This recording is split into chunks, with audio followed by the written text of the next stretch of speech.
Hello, welcome to Over the Knee. I'm Cynical Dom on Tumblr, and I'm here with... I'm Amy Submits on Tumblr. So then we wanted to kind of discuss one of the asks that I got in the last week, right? Yeah. So this wasn't sent in for the podcast. This was just like a blog question that I got, but we just want to talk about it because whatever, we get to do what we want. Okay, so the ask that I got says, "Hi, so I'm fairly new to the Dom sub community, and I was beginning training by this guy, and I really enjoyed how he acted with me and treated me.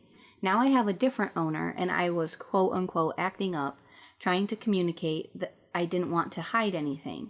He decides my punishment is to ignore me and make me wait a week and longer without any attention and no physical contact. I don't think it's fair, but like I said, I'm kind of new, so I don't know if I'm just super sensitive or if he's wrong. Please help." When I had got this, like usually with asks, I just respond to them without like mentioning them to you. But I consider revoking like attention and affection as abuse. And so because I kind of considered her situation to be abuse and other things in like the way that she worded this, or I guess I shouldn't say she, I don't know if it's a girl. The way that they worded this made me think that it just seemed like an unhappy relationship. Mm-hmm. And so, because, I don't know, that's just kind of like a sensitive situation. And so I wanted you to kind of like read over my answer before I posted it. Just, I don't know, just because it felt vulnerable, I guess. Basically what I did was I explained why I feel like that's not an acceptable form of punishment. And basically the reason I feel that way is I think what you are effectively doing if you refuse to talk to somebody, or in this, she said, or without physical contact, so I assume that means like no hugging or anything like that, is you're kind of trying to show them that because of whatever it is that they did wrong. And the way that she worded this, they worded this, I don't really even understand exactly what her infraction was. She just said she was acting up, trying to communicate. I didn't want to hide anything. So I'm guessing she was essentially bratting. But Well, she puts acting up in quotes. Yeah, so I don't know what that means. I think that means that's what he said. Oh. Man, you're a cynical fuck. Maybe. That makes me sadder. Oh, God. Okay. Damn it, I think you're right. But then what does the trying to communicate I didn't want to hide anything mean? I don't know. Anyway, my larger point was it's not super clear what she did wrong. But to me, for the most part, it doesn't really matter what she did wrong. Just because I don't think that... Well, that's what she was saying, is this fair? If I was deciding if a punishment was fair, I would kind of need to know way more about their relationship and way more about what she did and all that stuff. But because I just don't think this is an acceptable punishment, period, I just kind of responded based on that. Mm-hmm. But I think...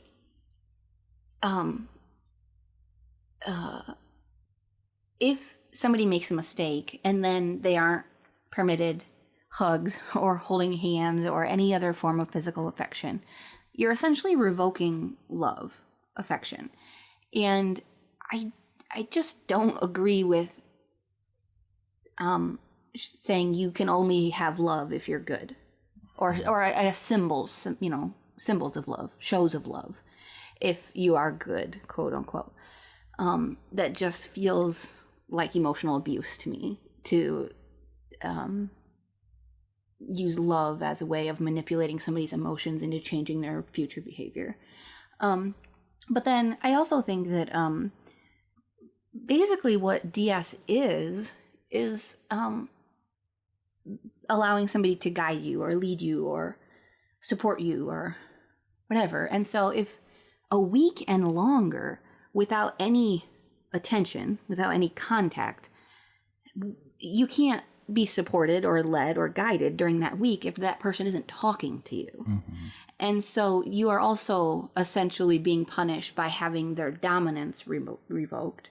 I can't really tell from this ask if they're like essentially dating or whatever, but with saying no physical contact, I assume they are normally physically affectionate with each other. So I would kind of assume this is a somewhat romantic relationship.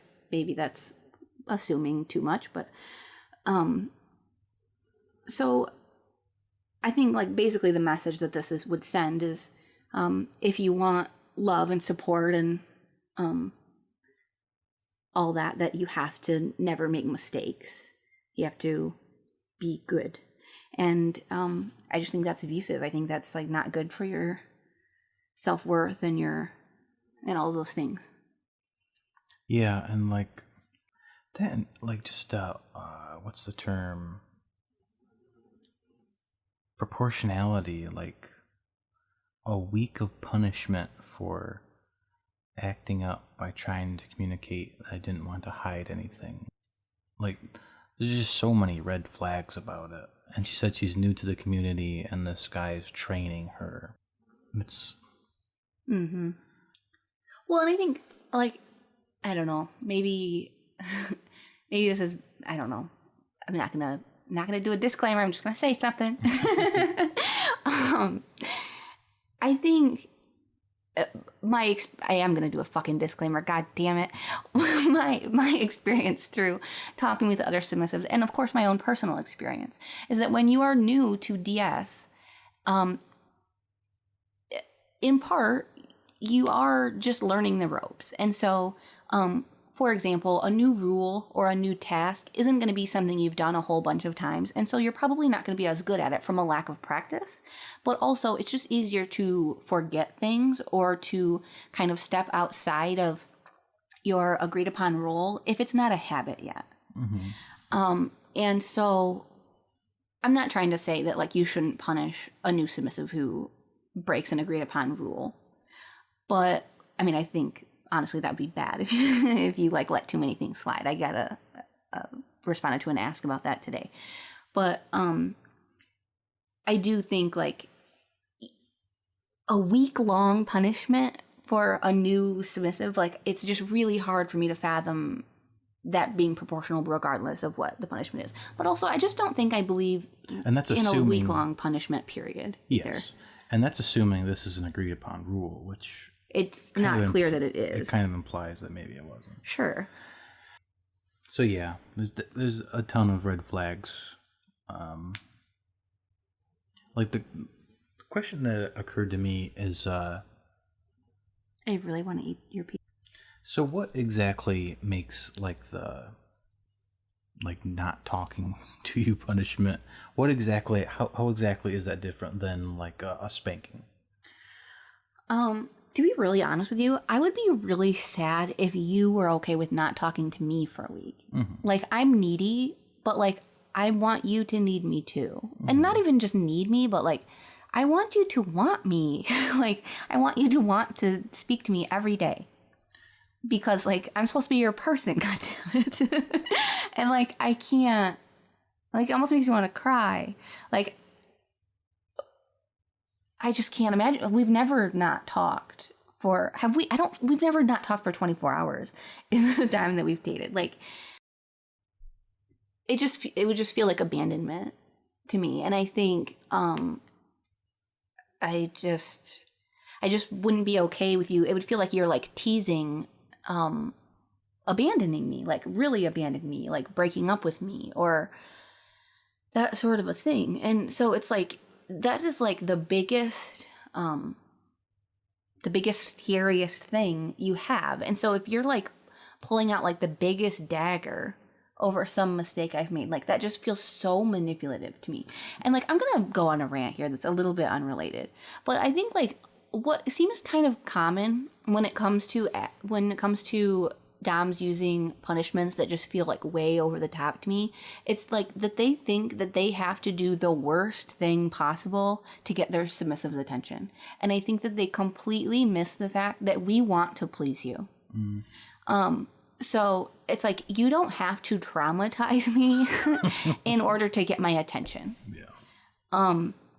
And so, like, I think that's why, and it's certainly not true for everybody, but that's certainly why for some submissives who can enjoy, for example, spanking in one context, why it can feel like a punishment in another aspect, is because ultimately it's the difference of whether we are pleasing you by letting you, I don't know why I'm saying us, like, that's creepy, but like, am I pleasing you by letting you spank me because we're having fun right now?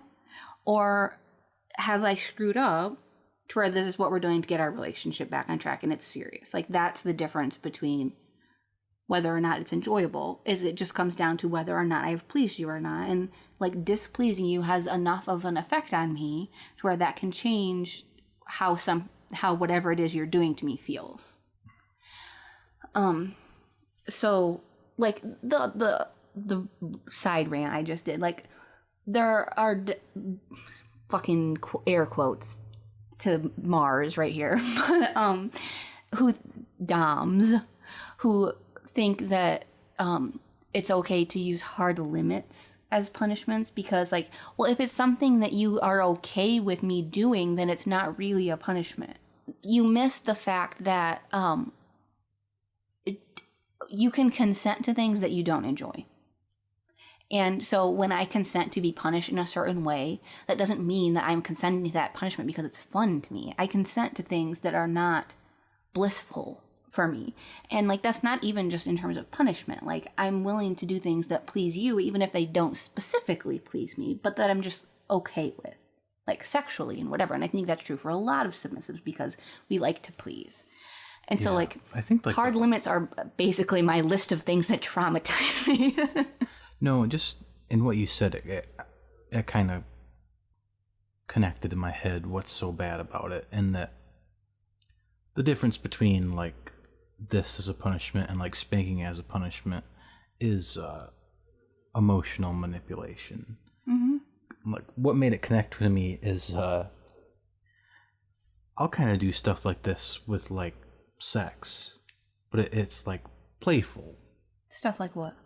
Like I won't let you touch my dick. Oh, teasing. And the goal is to make you want my dick more. Oh, yeah.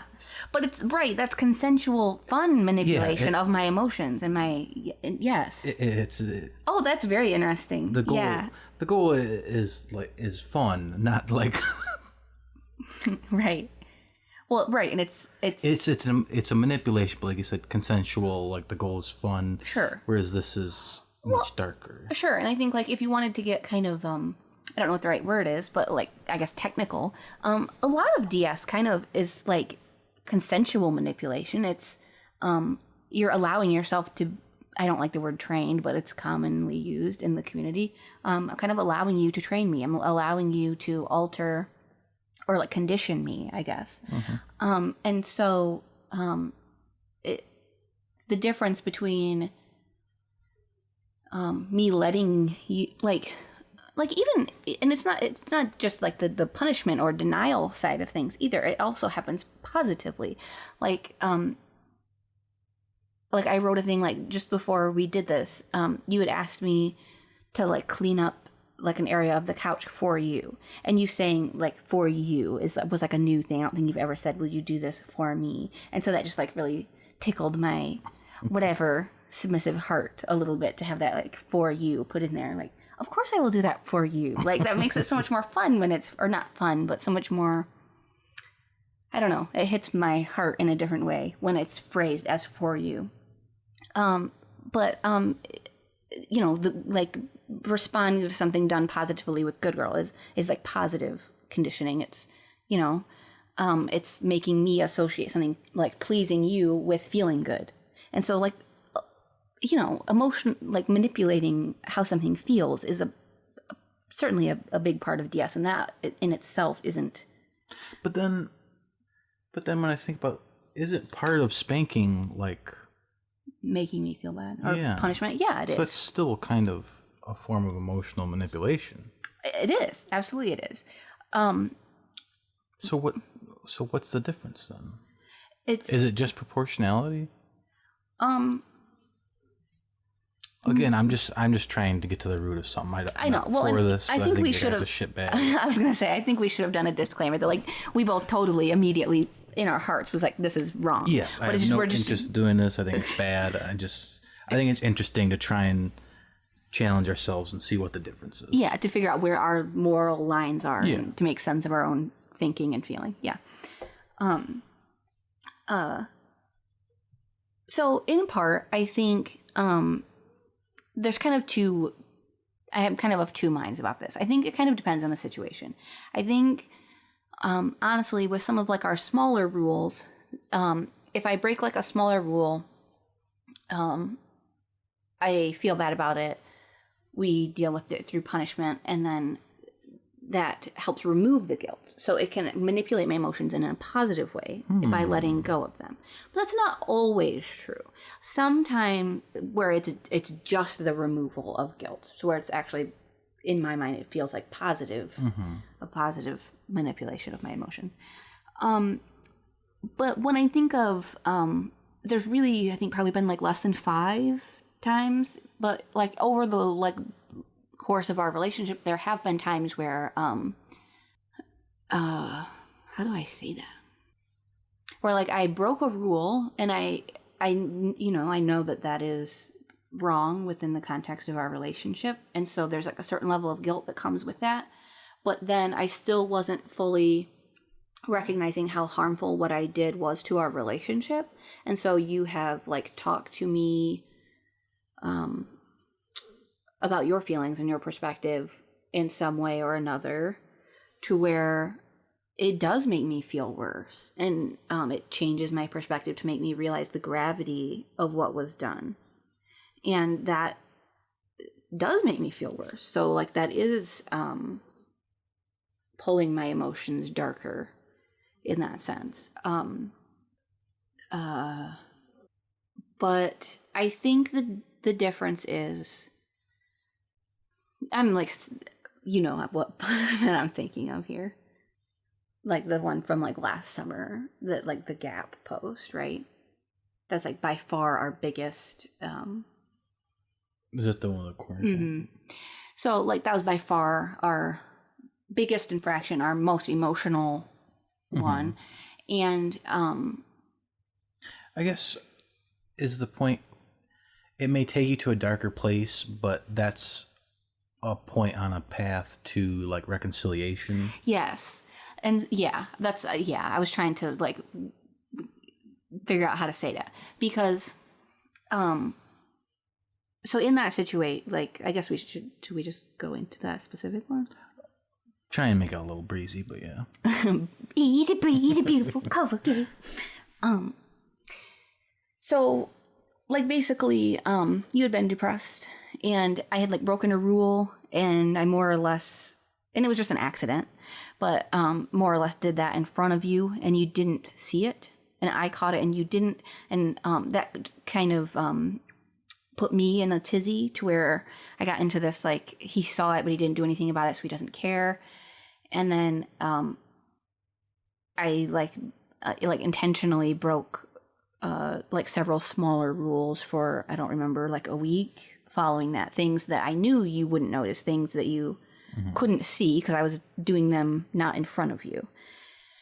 And so like that's terribly detrimental to DS. Like that was a terrible I'm not laughing because it's funny. I'm laughing because you know what I'm saying.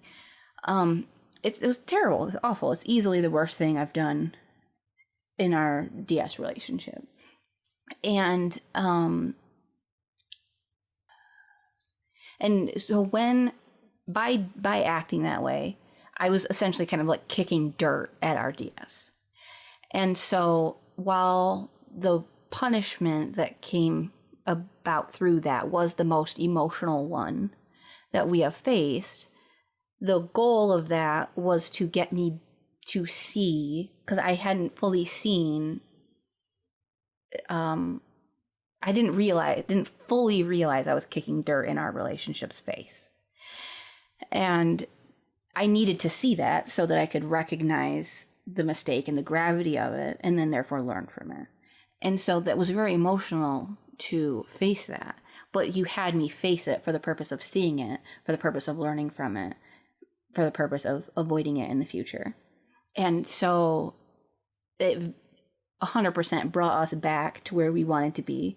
Well, and it's a little unrelated, but I should say too that part of that was kind of also a mea culpa of, like, I should have been present too. Like, it wasn't just, you have failed, this is all your fault. I failed bigger than you did.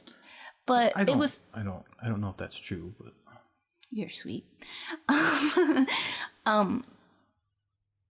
But so me breaking that rule in front of you and you not seeing it, that was kind of a lack of presence on your side. And then I was intentionally not present in our relationship. So we were both straying from the intimacy that our DS usually has. Mm-hmm.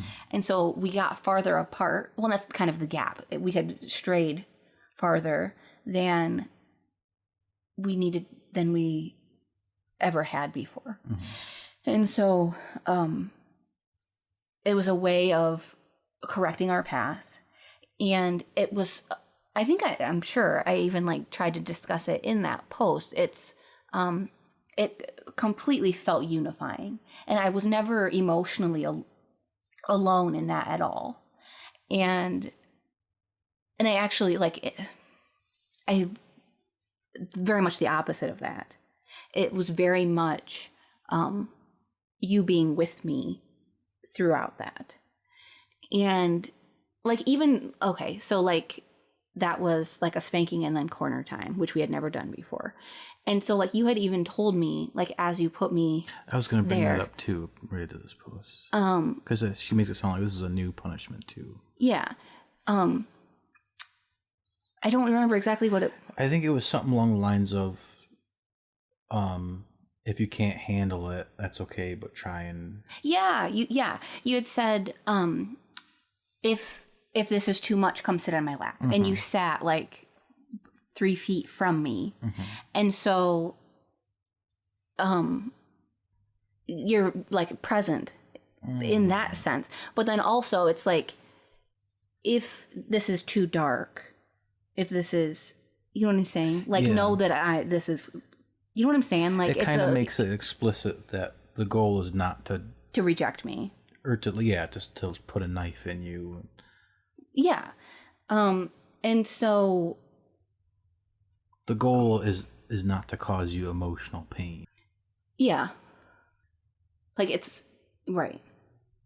Well, and it's also I think when you're saying I'm not you, sorry. When somebody says, I'm not going to talk to you for a week if you do X, whatever X is, then you are rejecting that person.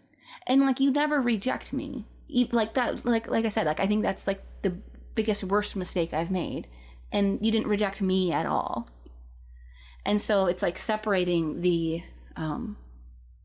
mistake or the misdeed from the person. You've always supported me. You don't necessarily support everything I do all the time. I do stupid stuff once in a while, but we're human. You do too. Yeah. And so, yeah. Yeah, and I think really, I think the core, how I don't know that you can say I'm not going to talk to you or touch you for a week, unless the purpose is to make them feel like they can't access love and support. And so it's you know what I'm saying? Yeah. And so you are intentionally stabbing them in a do you want my love or care or support spot. And that's what's ugly about it. To me, that's why it's emotional abuse. Maybe that's what I had meant about ritual. We're not literally doing it isn't literally, you're only going to do this or I'm going to hurt your bottom, and you don't like how much that hurts your bottom. Please don't say bottom. But you know what I mean? It isn't. It's ritual in that it isn't meant to just be coercive. I don't know what coercive means. I mean, I know I should, but I don't at the moment. Coerce is the same thing as manipulate, right? Yeah, it isn't just force. like... Is maybe the word symbol? Like, it's symbolic? That could work, yeah. I think I'm getting caught up on the word ritual. Never So mind. what... No, I think... Well, sorry. No, you go ahead. I just didn't know if we could go anywhere with it. So is part of what you're trying to say basically like... Well, and I guess we also should have... It's not like there's like this one punishment or spanking. Like all kinds of people do lines or like a million other things. We just tend to use spanking. It's that that spanking as a punishment is not really about like simply about avoiding pain. Yeah. I'm not gonna lie and say that I've never been motivated just to avoid that. Like Yes, that's completely understandable. in my like laziest worst moments, like sometimes yes, avoiding the unpleasantness of it is motivation. But like, do you think that could ever really be enough? Like if there weren't emotions, like natural emotions tied to it. Yeah, I'm not a masochist. But I mean, if that was all it was, wouldn't it seem abusive? My instinct is to say yes. I'd want to think about that more. Did you watch that video I sent you? I'm sure you didn't. It was too long. I know. Yeah, like, so there's this center. This is so random. This center for people with, like disabilities where they, electric shock people for doing things they don't want. And this, I watched this YouTube video about this girl. She has autism and OCD. And so, part of like, her behaviors that like come out through that are, stimming, which like people might be familiar with, like hand flapping is like common in autism. It's a way that they like regulate their emotions. They kind of get out like anxiety or other intense emotions to help calm themselves. And it's not a negative thing. It's a positive thing that they're trying to help control their emotions. But, you know, some people view that as like not like socially acceptable because it's not quote unquote normal looking or whatever. And then with her OCD, I had heard of it more through like Tourette's, but I guess it can be an OCD thing. She has like tics. And so she was getting shocked for doing these, for ticking or for stimming. And like, to me, yeah, well, for one, she's stuck in this home, so that's why it's abusive. But I think like, it would just be abusive if that's not a behavior that she wants to work on. And, well, and I think like, honestly, those like ticking is not intentional. So you can't fucking punish somebody for something that they don't have control over. Like, that's insane. I can't believe this is legal. But so like, I think in what we view as healthy DS, like the punishment is like you said, symbolic of addressing an issue. And I think that's like why you can conceive of like a DS relationship that doesn't involve like a physical punishment like we do, but it can still seem completely valid. Yeah, well, and I like talk to people and who they don't do punishments in the sense of like any like chore or task or like event happening. They just talk about what happened and why. And it's, you know, they're still being held accountable because they're still having to essentially face the emotions by being, and I don't even mean like talk to in the sense of like scolded, but just like calmly talked to. And it still just makes them feel bad because they're submissive and because they wanted to fulfill the rules or agreements or obey or whatever the situation was. So I think that's the root of why this seems so abusive. Like, what is being addressed? It doesn't seem like anything is being addressed. It seems like he's trying to spook her into doing something he doesn't want her to do without any type of explanation. It almost seems like the lack of explanation isn't like that's part of the trying to spook her. Yeah. Well, I think it seems like, man, I had a good thought and I lost it. You get stuck on my odd use of the word spook? No, I didn't.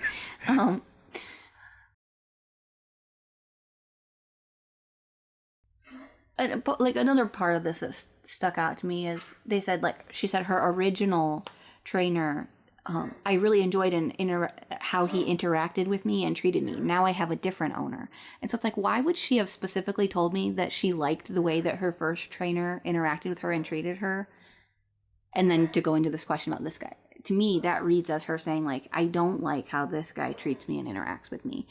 And like, that's like a whole nother side rant, I guess. But it's like, why are you in a DS relationship with this person if you don't like how they're treating you?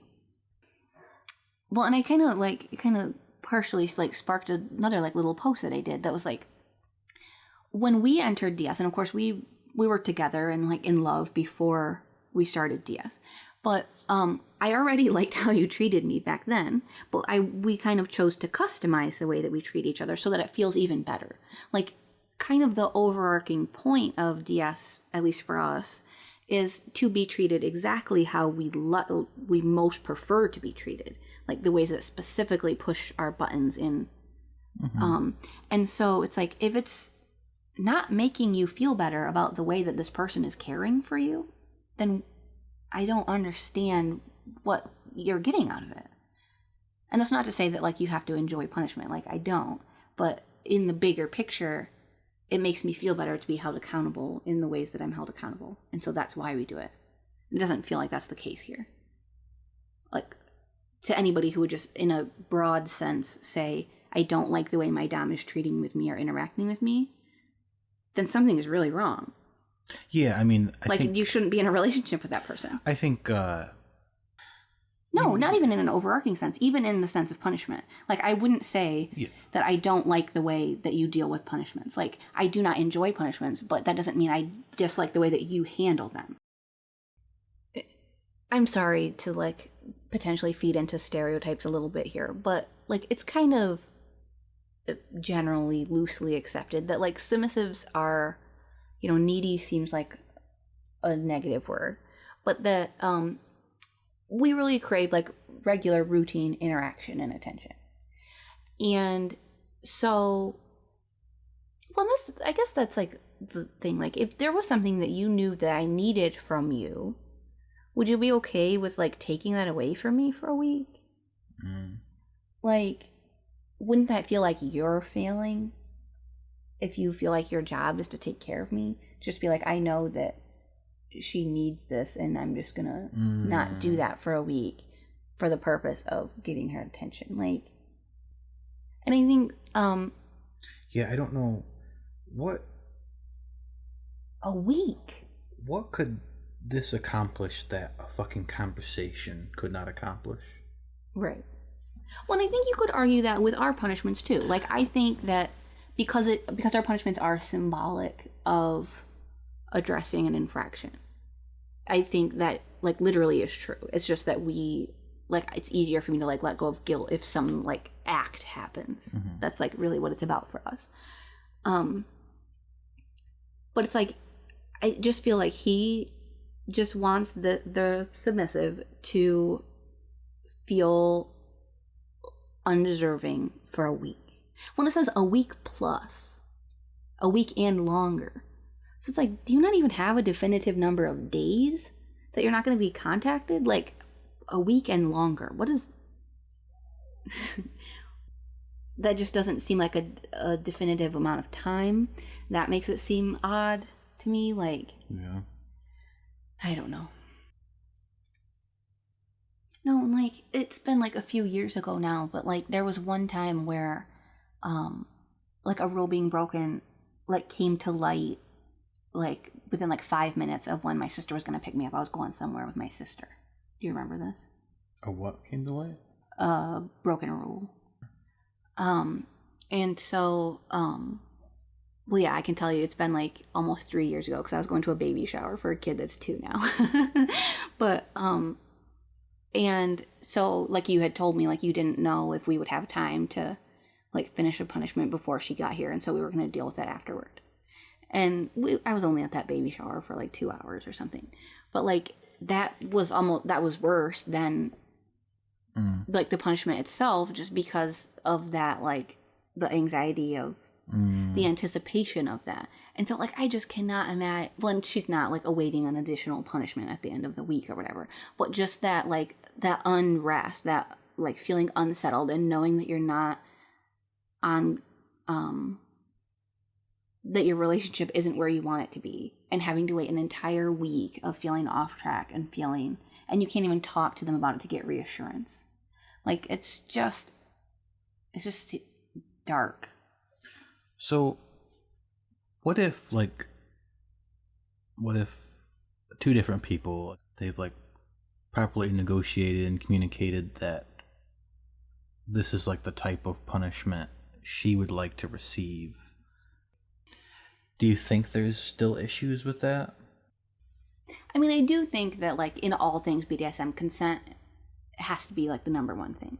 And so it certainly becomes a different situation if the submissive is very clearly, wholeheartedly, purely consenting to something that happens. That definitely is big. But I don't know if that's, like, enough to really be, like, well, as long as there's consent, it's okay. Like, I think things can still be... Like, I don't know that I would call it abuse if it was consented to, because I think, like, the line for abuse typically is consent. But I don't think that makes it healthy, necessarily. Like, I think I would wonder, like, is it possible for a submissive to be ignored and not touched or shown affection for a week and to not feel rejected or abandoned or... Do you see what I'm saying? Mm-hmm. Like, I think if a punishment, whatever the punishment is, like, you know, like we've said a million times, we use spanking. For some people, spanking is, like, triggering to, like, childhood traumas or things like that. Like, if that were to make you feel, like, rejected and abandoned or discarded, then that would be abuse for that person. Just because, or I don't know, maybe I shouldn't use the word abuse, but I think it would be unhealthy for that person to be subjected to that, because it's going to harm the relationship in the long term if somebody is feeling rejected by the other person. Even if regularly. It's what they want. Yeah, like, and, like, if you want to be made to feel rejected, I don't know. That doesn't seem right to me. Yeah. But I don't want to, like, yeah. I don't know. It's kind of above our pay grade. Yeah. All right. I think we've kind of mined that one out. Yeah. Now a word from our sponsors. When I tie Amy to a bed and beat her with a belt, I want her to be as comfortable as possible. And there's no mattress more comfortable than a Casper mattress. Casper mattress is a kink-friendly... No, it's a podcast joke, Casper. Mattress sponsors a lot of podcasts. No, seriously, we are doing a Patreon. Just kind of be upfront about our intentions. Main purpose for it is the podcast costs... It's not much. It's like $40 a month for, like, the hosting. It's like $15 to SoundCloud, and then I think 20, maybe 20 something for Libsyn. And Libsyn, like, is just like a hosting that gets sucked up by Spotify. Yeah, I was saying I didn't know what Libsyn was. Yeah, because for some reason Spotify won't suck it up from SoundCloud, but iTunes will. Oh, I didn't know that. Yeah. But anyway, so it would be nice, and we got to pay those even to keep the podcasts that we've recorded up on the websites. Right. So, like, the last 6 month, that, like, 6 month chunk where we didn't, or how we shouldn't bring that up right now. That's hilarious. Right. So it's kind of, it would just be cool if we could get closer to being neutral instead of putting work in and paying to do it. Yeah. Clearly, this is something we do because we enjoy doing it. Mm-hmm. Yeah, don't feel like we're holding this podcast hostage. So for the Patreon, we're gonna do 2 premium episodes a month in addition to the weekly free episodes like this one. It's very simple. $3 a month gives you access to those 2 additional premium episodes. And something that we've been open about in the last couple of podcasts is the fact that my dad is terminally ill, and while he's like steady right now, that's not going to remain the case forever, and almost certainly we're not going to be consistent with doing podcasts for a while once his health declines, and probably for a while after he passes. And so something that's really cool about Patreon is that you can essentially pause it, right? Yep. So if there, well, I shouldn't say if, because it's going to happen, when it gets to where our life is too hard and we aren't able to prioritize the podcast enough, say we don't podcast at all for a month, we would just pause the podcast. So then, we would just pause the Patreon. Yeah. So then anybody who is subscribed, you wouldn't pay on the months where, if we're not uploading those premium episodes. So you wouldn't be paying money for nothing. Right. So saying again, $3 a month, 2 extra podcasts a month. We aren't setting like a hard date, just that you will get premium podcasts in the first half of the month and in the second half of the month. Yep. Gosh darn it, I just had some. And also just to reiterate too, those would be additional episodes. Yeah. So it's not that the free version of our podcast is going to remain the same as it always has. It's not, you're not like losing anything if you don't do the Patreon. The Patreon is just an extra bonus episodes. So nothing changing. I assume we'll put a link to the Patreon in like the description of it's patreon.com/overtheknee. If you want to sign up for our Patreon, we did record a bonus episode this week, so that's like the premium episode, quote unquote. So if you want to subscribe to our Patreon, you'll be able to access that episode already. Yeah, right now. That episode talks about kind of DS and anxiety, like the different ways that we use DS to, obviously it's not a therapist, but the kind of the little ways that DS helps with anxiety, and how we do different things to deal with different types of anxiety within our relationship.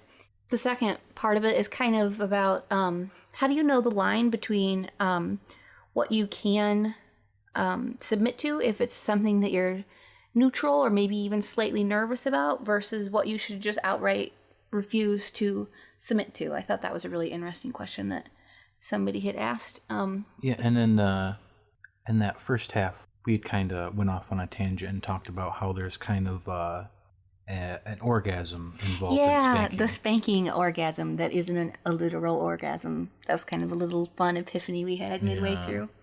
About, what would you say it actually is? Like the emotional resistance breaking down? Yeah. So, okay, that's up there now. So once again, that's patreon.com/overtheknee. And either way, thanks for listening. Thanks. And, if you don't have the buckaroos to donate, you can just submit an ask to us and we can answer it privately, or just message us and you just say, hey, could I get a link to the private episode or the premium or whatever, and we'll send you a link. Yep. One thing we've neglected to talk about is what's happened on Tumblr. They banned adult content, at least images. Yeah, visual adult content. Yeah. Well, I don't know. Like, I think that that's like a good way to summarize it, but like it's actually kind of more complicated than that. Like, you can still post like butts. Yeah, like when I log in now, there's definitely like a little bit less explicit, but I think people are still posting porn. Oh yeah. I've seen some people say that like they don't feel like there's any less porn than there was before. That doesn't seem to be true for my personal feed, but I follow a lot of people who write about their DS relationships, like more so than like porn accounts. Like that's just always been true for me.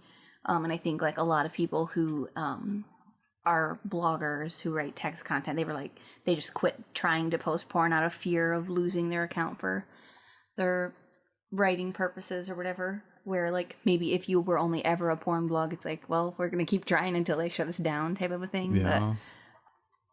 No, and people were mad at Tumblr, and like my first thought was you should be mad at Apple, because sounds like they kind of made them do this, like they said it was for child porn, but kind of seems like maybe that was just what they were saying publicly, and they didn't want to have an app that was used at least largely for porn on their app store. But then it came out that they were working on this before Apple had said something. Yeah, and so like I think they just kind of used it as a way to kind of do Well, I what mean, they wanted to do. that could also be Apple may have been pressuring them privately before that. Who knows? Yeah. And I don't know, like personally I get it because I mean, a lot of people, you know, view it essentially as censorship. And I get that from the perspective of, like, it's like cutting off the voices of people who were using that as a method of expression. But at the same time, we don't expect to be able to post that kind of things on Facebook or other platforms. And so I don't know that it's really any worse than any other company that says, hey, we're only going to accept family friendly or you know what I'm saying? I wonder if Tumblr was planning it beforehand in response to I don't know what the name of it, but they passed some kind of anti-sex trafficking law. Yeah, I where, can't like, think of it right now either, but like if it happens on your website, I think you can be held liable in some kind of way. yeah. And from political people that I follow that like I trust, like that whole thing was it was a dumb law or attempt, because it just pushes things more into the shadows, so it makes like sex workers more vulnerable, and when things are in the shadows, it's like even harder to root out sex trafficking. Yeah. And so like the arguments I've heard, like if you actually care about this issue, then like decriminalization of sex work is like the only real answer, because that way you can pull it out of the shadows and regulate it well. Yeah. Yeah, I definitely agree with that. Yeah, I don't know how you have an argument against that. Yeah. But it kind of felt like I think I had posted too. Like I wonder if like text posts will come next, and I don't know if I really believe that now. Yeah, I don't know. Like I think like Tumblr has showed their ass enough times. I mean, like before like mid-December there were multiple content creators who they couldn't log in, like their account was just gone. Like I think like some people now are referring to like the December decision as the purge, but it was kind of the purge in my perspective happened before that, where like accounts were just deleted, but then most of them were able to get them back, and that's why so many people were afraid that like whatever that day was, I think it was like December 17th or something like that, that we were going to log in and our accounts were going to just be gone. And Tumblr had never said they were going to delete accounts, just that they were going to make them private. But because they had deleted, like outright deleted blogs, everybody was afraid that they weren't going to be honest with that, and they were just going to delete. Yeah. So I think like them doing stuff like just deleting blogs, like you can't ever. Yeah, I guess that's a good point. You shouldn't trust that that's always going to be there. Yeah. Well, and I think a fair amount of the community, like the BDSM community, has moved to BDSMblr, I assume is how you pronounce it out loud. But it doesn't seem like the writer community has really went there. It's really just people who are pretty exclusively here for porn. Images. So it kind of stinks. It kind of seems like the community's like divided a little bit over kind of what your core need in a platform is, you know, so it's already kind of split up part of the community. I don't know, and it seemed like everybody was all over the place, like even within like the writing community, about what everybody wanted to happen. Like one of my close friends has moved to WordPress, and like because, you know, she like really is like staunchly into viewing it as censorship, and so like for her it's a moral type of stance that she's making. Yeah. And so, you know, she won't go back to writing on Tumblr ever. And I like completely understand where she's coming from and why on that. And like there are a couple people who do that, but it doesn't seem like the majority really have. There are a few who just like totally deleted their Tumblrs, people that I follow. But at the same time, like, it feels like even the people who are left, like, Tumblr just feels kind of quiet. And I don't fully know why that is. Or, like, if that's even, like, true, or if that's just kind of my sense of things. If that's just how it feels to me, and maybe my feeling is wrong, you know? No, I noticed in that, like, thing at the top that says you have posts that are flagged. For a while, it seemed like there was always new posts in there. And now there isn't. And I kind of find it hard to believe that it had found, like, all my porn posts. Like, I stopped reblogging stuff after that happened. Reblogging porn stuff.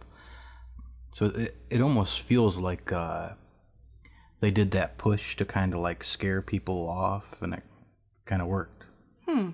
That's interesting. I could be completely wrong on that. Maybe I didn't reblog as much porn as I had thought.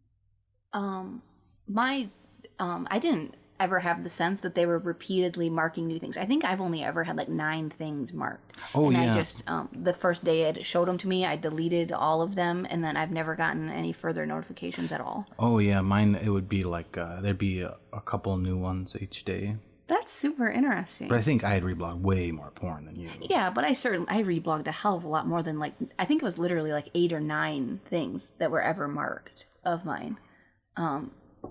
I had been on Tumblr 2 years, so I mean, I had to have had like at least a couple hundred porn. But then again, like I said, it doesn't mark butts; it marks nipples and genitals. And I didn't reblog that much like outright porn that would show genitals. That was the other thing that was shitty about it. No, that's not true. I reblogged all kinds of like cock worship type stuff. Wieners. Yeah, like I didn't reblog that much like actual like PIV sex, but I did plenty of like blowjob stuff that should have been marked. Yeah. Sorry, I cut you off. No, you're fine. No, the other thing that's shitty about that is that, you know, they make all the users do like free work for them by like training their algorithm. Yeah. Because they, you know, it marks stuff that this has been flagged, like confirm or deny that it's actually adult. And what they're actually having you do is like training a learning algorithm. Yeah, like, you're training their robot for them. Yeah, like they're making you do free labor for them. But like, well, and I just deleted stuff that was marked regardless of whether or not it should have been. But and some of the stuff of mine that was marked was not pornographic, like according to their, like, it didn't have nipples or genitals in it. So well, it's actually only female nipples, but or female presenting nipples. But yeah, I just like deleted the stuff. But for people who would like create their own, like share photos of themselves or GIFs or videos of themselves, like of course those people are actually gonna try to use the algorithm to like repeal things because you know their content is at stake. Like I totally understand that in that situation. But yeah, that was a really shitty thing. If that is like a product of that law, is like this obviously is not about sex trafficking. It's about like criminalizing sex work even more. Yeah. Well, and I kind of don't you think like potentially part of it is just that they're not able to really advertise very well on porn blogs. Like, so that if that statistic is right, that they've lost approximately a third of their traffic, are they losing any money through advertisers? Because, do you see what I'm saying? That is a good point, but I think still, when you're like pitching to advertisers and like partnerships with brands, like, you know, you can say like, this is how many users we have, and if they get hit, that gets hit, then that hurts them, even if they don't actually click the ads. Sure, but if people don't delete their accounts, can they still say that they lost a third of their users, or have they lost a third of their traffic? Yeah. I mean, some people certainly have fully deleted, but I'd be surprised if it was a third. No, that's a really good point. But then again, they do sneaky shit like that, like how Facebook videos, like if it just happened to like scroll past it, would still count it as a view. yeah. None of it's honest. It's all bullshit. Yeah. But then again, like I don't really know. Like it certainly seems like it just seems obvious if you go to an actual porn site that they struggle to get advertisers. That I mean, like a big company like Nike or McDonald's isn't gonna advertise on a porn site for the most part. For the most part, if you go to a porn site, you're going to see advertisements for other porn sites, maybe like adult sex shops. That's kind of the limitations of ads, right? And I could see like some brands like going like, Tumblr's kind of known as like a porn app. I don't know if we really want to advertise. So that could have hurt them. Yeah, but then I was also thinking like, I don't really know if that's true though, because like I've always seen, I don't see porn ads on my Tumblr. I didn't prior to this, like, but I see really terrible ads. Like I don't sure as hell don't see like McDonald's and Nike and other like stand up. I shouldn't say stand up. Those aren't stand up companies, but other like, I don't know what the right word is. Decent, popular. There we go. Companies like it's like really scammy looking ads for like I don't even know health insurance, and so I just scrolled down my Tumblr to find the first ad, and it's fsastore.com. BD ultrafine pen needles. Complete your order of $54.99 today. And it's almost one of those ads, like it almost looks like that's something you've looked at and considered purchasing before, but I sure as hell haven't looked at that. Yeah, that's bizarre. So it's like I don't even know what that is. Pen needles? Like needle? Like is this like insulin related something? I have no idea what that's for, but I don't need any needles. Pen, maybe it's a part of a pen? I don't know, but $54 is really expensive if I don't even know what it is. But so their ads have just always seemed really terrible. So I don't know that their advertisers have went down at all. But that's the thing. Maybe the internal argument at least was we can't get good advertisers because we're kind of known as a porn app. Oh, maybe. Yeah, who knows? Well, and it's like when I think about like what I see on my Facebook, like it's not. I don't know. Do any ads ever seem good? Like not really. But on my Facebook, I see ads for things that I actually have some kind of interest in. Like they'll show me like some clothes store and like some girl wearing clothes that I think are cute. Like at least you're close to hitting the mark. Like I'm never going to buy anything from a Facebook ad, but you know, they show me stuff that at least mildly interests me at least some of the time. Whereas that's never ever happened on Tumblr. But so and then I thought it was kind of interesting, like, I still, honestly, I don't know what I'm doing in terms of, like, the future, you know? I don't think I'll, like, fully leave Tumblr and at any point in the foreseeable future, but, like, initially, I was really hoping that some sort of platform would pop up that I would want to move to. And I do have a BDSMblr account, but I just save like my new text posts on there for easy access to potentially eventually copy to some new platform. I don't actually like use it or scroll my dash on there or anything like that. But at first I was kind of holding out hope for kind of either or Pillow Fort or Mojo Fire. But I got on the wait list for Pillow Fort back in like middle of December, and they still haven't let anyone new in that whole time, which like I really can respect that they're like very slowly allowing people in so that they're not like overwhelming their servers and that they're improving as they go. Like it seems like they're like they know what they're doing and are being careful about it, which I can really respect.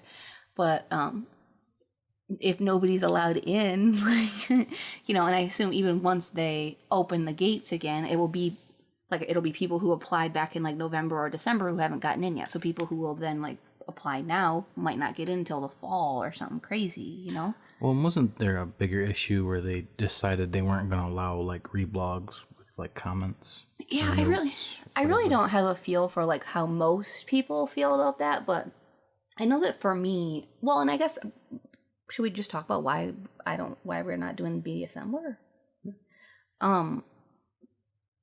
To me, like BDSMblr just feels wonky, and like it always has. They have improved it a lot, but I think like when I think about potentially moving from Tumblr, I would want to move to someplace that felt like it had a similar community feel to it.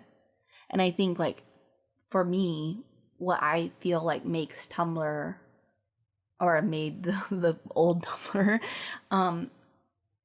good or like work so well, I think a big like key feature is like reblogging with comments, because I think that allows like the wider community to kind of have like a back and forth conversation together. Whereas most other blogging platforms, the original person will write their piece and then you can comment, but the only time you would see that comment is if you clicked on the comment section. Mm-hmm. Where when you can reblog and comment, then everybody who follows that person who reblogged can see it, and then they can jump in. And so you can have a conversation among, 3 or more people that everybody can see because it's showing up in their dash, as opposed to just a back and forth in the comments where you'd have to, intentionally choose to go back and check there. Mm-hmm. And so I think that in sometime, like, we don't have like community-wide discussions like that super often, but I think when we do, they tend to be quality stuff. So I think that's big. But then also the ask feature I think is big, and like specifically like anonymous asks, because I think a lot of people, when they're new to BDSM or DS, there's a lot of information to take in, and you tend to have a lot of questions, and it can be pretty intimidating to like reach out to somebody who you maybe perceive as really experienced and knowledgeable, and you feel like you don't know very much. And like, I wish people didn't feel that way, but I think sometimes people are embarrassed that their questions might be, I don't know, too simple, or like, I don't know, I guess, for whatever reason. Or maybe it's just like, there's just a lot of like shame some people have just with sex in general. And so kind of awkward to ask about like BDSM things if it's sexual and this is a stranger, like, and so, you know what I mean? Mm-hmm. I think it's a really awesome thing that you can ask a question without kind of outing yourself, especially for new people. I think that that's really a key way that people get the information that is like customized to them and their relationship that they need. Anyway, so those were kind of the two features that I was really hoping to find in a new platform if we were going to move from Tumblr. And one of my friends has got into Pillow Fort really early, and so she said that Pillow Fort has like made it really clear that they do not want to do reblogging with comments. That is a feature that they have specifically decided against doing, and so that will never be on Pillow Fort, which was a pretty big downside for me. And so that was kind of why I started leaning more towards Mojo Fire, because they kind of were claiming to be all that Tumblr is and more type of a thing. But they did like an Indiegogo, and the funding, they got like less than $5,000, and they thought they needed $50,000. Mm-hmm. And so I feel like they've really, really been limited just based on funding. Mm-hmm. I've been like an alpha tester for them, but I think if it's ever successful, it will be a long, slow process to get there, because it's something that, because they aren't in a position to be able to like hire people for things, they're relying on like volunteers and people doing things in their free time outside of their 9-to-5 job. And so it'll be a long time if that ever comes to fruition. So I think things have taken a real hit, but it didn't seem crazy to think like, maybe they'll get rid of anything remotely adult rated here pretty soon. And it seems like there's at least a little bit more time. Yeah. I think what I'll probably do is, I assume I will get into Pillow Fort eventually.